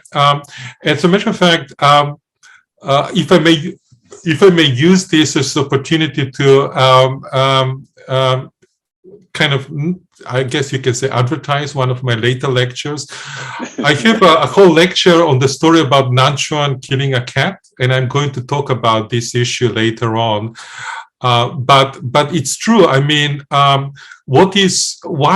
you have? I mean, violence is dramatic, right? Violence sells. I mean, also these stories, again, if you don't think of them as depictions of historical events, but try to tell morale, maybe if you want to be charitable with this story, you can say, well, it was like he was so sincere, kind of cutting your hand is like a proof of sincerity, but yeah, it's true. It's also extreme, maybe way. I don't know. I share the writer's concerns about the depiction of violence, which fortunately in Buddhism you find much less, both in terms of canonical sources, like if you compare Buddhist scriptures with the Bible or something like that, there is much more violence and gore. But yeah, why have that? I mean, you have to go back. I guess you can say violence sells. I suppose it have its own shock value. It can be interpreted in symbolic terms. You can say it's not really about killing and so on. This is a later version of the story, and actually the earlier version of the story don't have this. So the story evolves about Huika and Bodhidharma. So it's kind of and what you can do is like look at different versions of the story over time and how it's kind of elaborated and so on. But yeah, you find this, and also what you find about self-immolation. This becomes a major theme in Chinese Buddhism, as a matter of fact. If I can introduce a personal element, this is not about violence towards others, but violence towards one's own body. So in traditional Chinese Buddhism, when you become ordained, you burn incense on your head, right? And and this goes back to a passage, scriptural passage, about the Bodhisattva immolating himself and then kind of making like almost you can say the body becomes like a candle that is offered, or a lamp offered to the Buddha. It's kind of expression of piety and so on. So how do you interpret this? Do you interpret it in symbolic terms? It's about complete devotion and faith and also letting go of oneself, right? Or is it to be interpreted as an actual act of destruction of oneself? So you have this kind of practice. I remember when I was in Hong Kong, actually, I was my bhikshu ordination was in Hong Kong when I was a young person. So they asked me to burn, and I said, "No, this is not a Buddhist practice." No, they said, "This is how we do it in China." I said, "Too bad, I'm not going to do it because this is I don't know kind of something." Now, I'm not saying. I mean, other people can want to do it, and also you have some. Actually, I know some people who burn their finger, right? But you have this kind of whole literature on self-immolation in Chinese Buddhism. And of course, you have also modern examples of self-inflicted violence. Usually in the modern context is kind of connected with political protest, whether it's Vietnam or Tibet, places like that. But yes, I don't know. I share the writer's concerns. I don't know why you need to introduce these kind of gory details. I mean, I understand violence sells and it's sketchy and traumatizes things, but personally, it's not to my taste. I think Buddhists. Human beings are violent enough, so we don't need religion to sanction additional violence to represent images of violence and so on. What else? I'm really bad at this kind of going through. Do you have? Maybe, Ariel, you just okay. pick up some interesting questions and answer, because we have till 10:30. Whatever question you pick up. Okay, so Bodhidharma, the history of Bodhidharma, blurry, and what role pre-Bodhidharma Buddhist meditation in the North played in the early development of Chan, right? There is this book by Eric Green. Recently, Eric Green is assistant, I guess, soon to become associate professor at Yale, and he wrote this from Chan, what was the title of the book? I have it somewhere. From Chan to Chan or something like that. How Chan as a meditation becomes Chan as a tradition of Buddhism.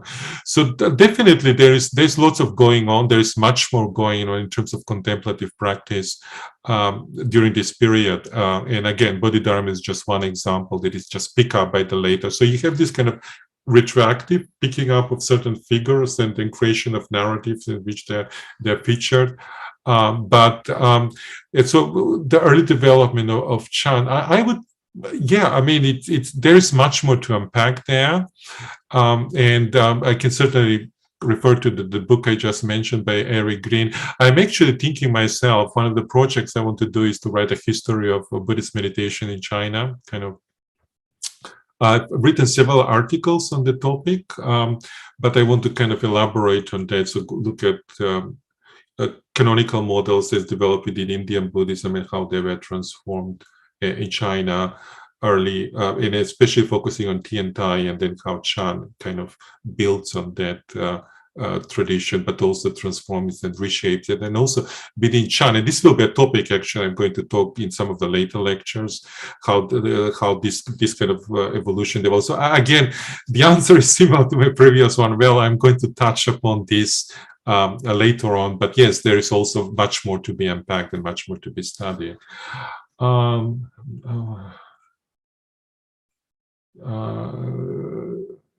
History of Bodhidharma is so blurry.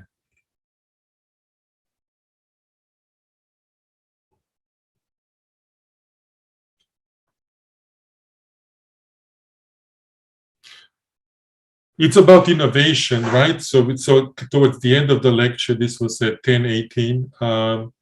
You mentioned that there was a lot of vitality and innovation. It's legitimate. I'm not sure what legitimate means. I mean, who decides like what's legitimate or not? But going the right way. But I think it's how could the innovation, the balance of and still be, yeah. Okay, so between tradition and innovation, this is important point for understanding Chan, for understanding Buddhism, for understanding religion in general, right? So obviously, Buddhism comes from India to China. There is a translation of scripture, infusions of teaching. Master comes. Some of them teach meditation. Some of them, perform various rituals and so on. And yet there's a development of tradition. Of course, you have developmental trajectory in which Chinese people, Chinese people at that time, obviously, again, they were not Chinese in the same sense, contemporary Chinese, especially Chinese nationalists think of China, but people in what we call China kind of transformed the tradition. Some of it is to translation, the linguistic aspects and so on. And so the transmission, the tradition is being transformed, adapted, the culture, and really the development of China is part of that process of acculturation and transformation of Buddhism within China. So is innovation always good, legitimate? In terms of legitimacy, like who is to decide? Is it for me to tell you what's true Buddhism or not? As a scholar of Buddhism, I don't think that's mine. As a matter of fact, also, when somebody says this is the orthodox way, I've met some contemporary masters like this is orthodox Buddhism. Listen to me. Ooh, that's a sign that you should run away from the guy. So because it's always more complicated than that. But yeah, at which point, when you engage in too much innovation, in too much interpretation, you move away from core insights, from core ideas. There was this movement in Japanese, contemporary Japanese Buddhism, Hihan Bukkyo, or critical Buddhism, where they criticize much of East Asian Buddhism with its obsession about Buddha nature theory and essentialized understanding of Buddha nature, which is really core for understanding Chinese Buddhism, at least from certain period onward.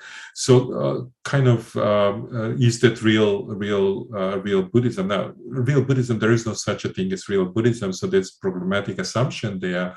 But yes, at which point you move away, there is no single answer, but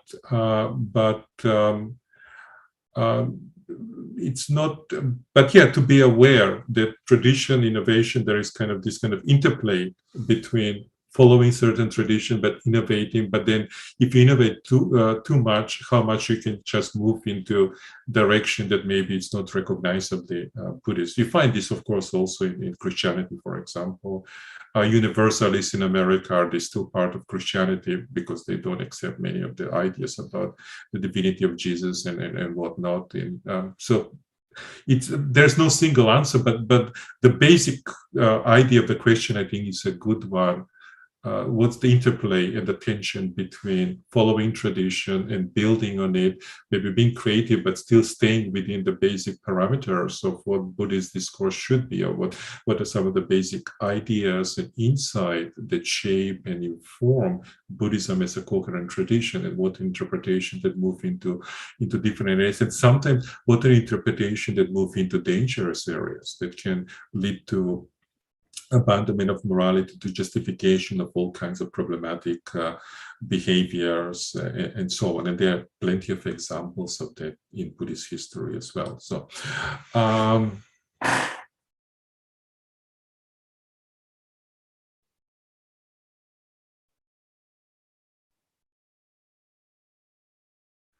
yeah, I mean, this is another question going back. So to on 1021.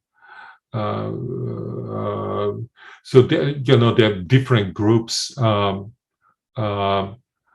Chan practitioners. So there is Zhengzhou and others, and Huize and Jie, and so why did the successors disappear? Well, okay, so this is also the historical status of figure and how history is constructed, especially in Chan. And I'm going to touch on this point later on. There is kind of this cumulative understanding. So there is early experimentation, and we don't know why they pick up Bodhidharma. But again, important aspect of Bodhidharma was that he was an Indian, so there was this kind of connection. Maybe there were some other affinities and representations, understandings of Bodhidharma, and definitely there were other candidates that could perform that role. As a matter of fact, there is in some texts, I think in Lenja Shetseji, you have Gunabhadra, which is a translator. He's also presented as patriarch who brings Chan from India, I mean, Western regions to China, and so on. So basically what we have is, but once certain narratives take hold, then it's very, very difficult to dislodge it. And also in terms of why certain master hold, much of it have to do with the disciples. I'm going to talk about Matsu next week. Matsu becomes important figure because he was historically important during his time, but also he produced many disciples, and then those disciples had disciples, and those disciples had disciples, and some of those disciples wrote the historical narratives about the development of Chan, and then it becomes codified, and then becomes accepted tradition, and so on. So it's not just the historical importance of particular group and particular point in time, at particular place, at particular node of historical development, but it's how they play within these larger historical trajectories. And the importance of various masters depends on the importance of their disciples and the ability of the disciples to create certain lineages of transmission and create narratives, solidify those lineages by embedding in certain historical narratives. So why things disappear? But sometimes it's just, master might not have talented disciples, or sometimes maybe they might be forgotten by later tradition, even though they might have been important. And some of it is messy, some of it is just happenstance. It's not like somebody pulling the strings and so on, but definitely the role, like earlier this week, actually, I was asked to write a book like History of the Buddha. So how do you write the history of the Buddha? I just finished on Monday, I sent the prospectus. So I'm thinking about like to write the Buddha, just Buddha himself, it's kind of pointless, useless. First of all, we don't have access to the Buddha as a historical person, just as we don't have access to Jesus as a historical person. What we have, memories or interpretations or legends or mythologized narratives created by the disciples. So Buddha became a Buddha, not just because he became enlightened about the Buddha tree, and I'm not sure if how it really happened, but because he created a group of disciples who created a monastic community, who attracted patrons, who transmitted, who created a canon, and so on. So what we refer to as the teaching of the Buddha is really the teaching of generations of disciples as they imagine or remember or interpret the Buddha might have said. And of course, most of the scriptures have no direct connection with the scriptures. So this is the cumulative tradition. This is how the tradition develops. And there are many, many different factors. There's the agency of individuals. There are larger processes. There are also selections. I mean, particular text catches on. Some texts are lost, so which have different version of history. And we have examples I'm going to talk later on when I talk about Chan literature. So we have one version of Chan history, notion of lineage and so on, and the text is lost. Another one is then compiled that becomes important. Sometimes also who decides, what enters the canon. So it's the Buddhist community, but also actually in China, also the government, the imperial government decides which text can be recognized and have stamp of approval. So there are many, many, many different factors. So history is messy, but that's what also makes it interesting, and also what makes people like me and some of you stay in business, because there's so many things and issues to figure out. Anything else? By the way, one thing, do you have any suggestions, or do you read some good questions? Please help me. Yes, please go to the last question. Maybe an easy question. You answer this question, then we can end up. Time's nearly up. About Big One, Bodhidharma's Big One. Then we can end up. I don't have much of a view, to tell you the truth. There have been lots of discussions. There have been lots of discussions about Big One. You can find it in John McCrae's writings. Other people have written about it. I don't know. Unifying the mind, rampant gazing. Rampant grace. I'm not sure who came with that. I don't remember that. Unifying the mind, involved contemplation. I don't know, and frankly, I don't think it's that important. This is almost like a catchphrase, but I think I see it as that kind of a practice in which you make the mind immovable, and the wall, this kind of sense of solidity as you face the wall, this kind of solidity. It's represented by the wall, represents certain state of solidity, unmovability of mind. But like what exactly meant in the original context, I really don't particularly know, and we can come up with different interpretation, I suppose, but they are kind of based on their own take on these particular texts. Sorry, that's not the most inspiring, but basically, like most of these things, well, it depends. It's complicated and this and that. But about this particular, in terms of my own personal view, I don't have strong opinions. So I guess resonating to this kind of idea of diversity of opinions.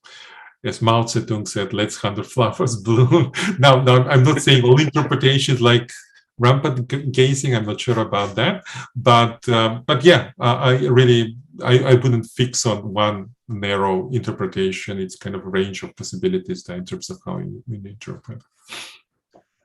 Thank you so much, Ariel. And time's up, and you have so many lectures, and there's so many time in the future, so you can answer some important questions. There are some. Yes. So if you have some general question, also maybe even before, if you want to send me or something, I don't know how it works. I find this very difficult, especially. There are so many questions. Questions, and it's kind of difficult to read. It's my Lord. Thank you. It's wonderful that there's so many questions, and my apologies for not being able to answer them. But again, some of them I think will come in the context of later discussions. If you don't like too much history and text and reflections on, I think this lecture was a little bit more kind of setting the stage for the later lectures. I hope the later lectures will delve more into what might be more of an interest of particular texts and teachings and ideas and impact of historical figures. So we are going to come to that.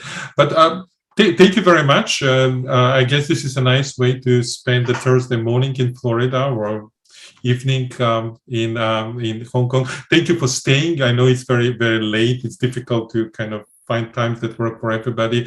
I think it works the best for people in Europe. Now it's kind of afternoon or something like that if there are Europeans watching on this. Anyway, thank you. I look forward to the lecture next week. And once again, thank you very much for organizing and listening and giving me this opportunity to share some of my knowledge and some of my ideas and studies with you. Thank you. Thank you so much. So you can see there is a huge interest on Chan Buddhism. So we will, solicit all these questions and put together. We will try to, make it 1 or 2 or 3 questions next time you can answer. Yes. So if it can be organized, because for me, like organized. Going 100 questions is a little bit difficult. Are we still on YouTube and so on, or this is just among us? We are on YouTube. Everybody can hear our conversation. Oh, okay. And because Mario, yes, because there are so many questions, we didn't expect so many questions. In fact, therefore, we are going to. Amy will do this. Collect all the questions and try to classify it. And then next week, we will present to you in order. So easy for you to answer the question. Yes, that will be very good and very, very helpful. And again, in terms of how it's pitched, I don't know the audience. I don't know where people are coming from. Are they some Buddhist practitioner in Hong Kong or graduate students somewhere else and so on? It is very difficult to pitch a lecture for such a wide audience, especially if you don't know exactly what the audience is. But I would like to hear from people, and because this is unfolding series, so I can adjust the lectures and so on. If people feel this is the way they want to go, fine. If it might be helpful to go into certain other areas and kind of address certain issues and maybe kind of touch on certain aspects of Chan a little bit more and so on. And of course, they will be there because the lectures are on different topics. It's not always going to be the same approach.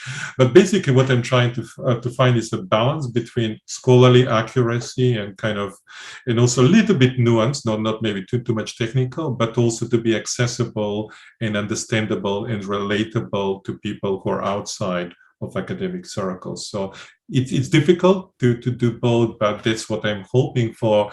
And if you have any feedback in terms of how successful I am, or if you have some advice about how to go about it, sure, I will be happy to hear and maybe think about how to incorporate it in future lectures. Yes, sure. We will send maybe all these questions. You can have a look in your leisure time, so you know what the audience concerned about. Okay. Yeah. Thank you very much, Professor Poceski. And thank you, Dr. Guangxin. Thank you, Dr. Hakis, for joining us. And thank you all for joining us today. And in this series, Professor Poceski will give us 10 lectures. And the next lecture will be held on the coming Thursday, May the 19th. Same time, if you're in Hong Kong, it will be 8:30 in the evening. And the topic will be Life and Teaching of Chan Master Ma Zhu Dao Yi. So we'll see you next week.